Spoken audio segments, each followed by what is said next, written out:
Hello my dear friends. അപ്പോൾ ഞാൻ ഇന്ന് വീണ്ടും PVC പൈപ്പിൽ കുരുമുളക് ചെടി വളർന്ന് കയറുമോ എന്നുള്ളതിനെ കുറിച്ചുള്ളൊരു വീഡിയോ, എൻ്റെ മൂന്നാമത്തെ വീഡിയോ ആണ്. ആദ്യത്തെ വീഡിയോ PVC പൈപ്പിൽ കുരുമുളക് ചെടി എങ്ങനെ വളർത്താം എന്നുള്ളത് എൻ്റെ സ്റ്റാർട്ടിങ് വീഡിയോ ആയിരുന്നു.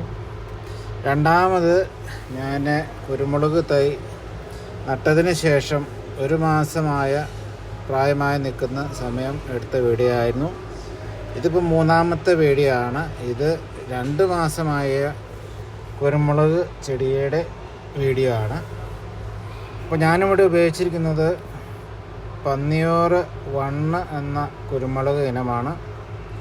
കാരണം അതിൻ്റെ പ്രത്യേകത എന്താണെന്ന് വെച്ച് കഴിഞ്ഞാൽ, പന്നിയൂർ 1 വെയിലേറ് ഉള്ള സ്ഥലത്ത് വയ്ക്കാൻ പറ്റുന്ന പരിസ്ഥിതിക്ക് ഇണങ്ങിയ ഒരു ഇനം ചെടിയാണ്.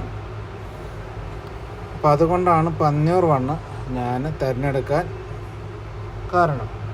ഞാനിത് പന്നിയൂർ 1 നടുന്നതിന് മുമ്പായിട്ട് ഞാൻ കുമ്പക്കൽ കുരുമുളകിനെ കുറിച്ച് ഒരുപാട് കേട്ടിരുന്നു. അപ്പോൾ അതിന് വേണ്ടി ഞാൻ ട്രൈ ചെയ്തു. പക്ഷെ അത് കിട്ടിയില്ല. അത് കോട്ടയം ഭാഗത്താണ് അതിൻ്റെ ഫാം ഉള്ളത്. അപ്പോൾ അത് ഞാൻ വിളിച്ചു വെച്ചപ്പോൾ ഏകദേശം 1 മാസം 1.5 മാസം ടൈം എടുക്കും നമ്മൾ ഓർഡർ കൊടുത്തു കഴിഞ്ഞാൽ കിട്ടാനായിട്ട്.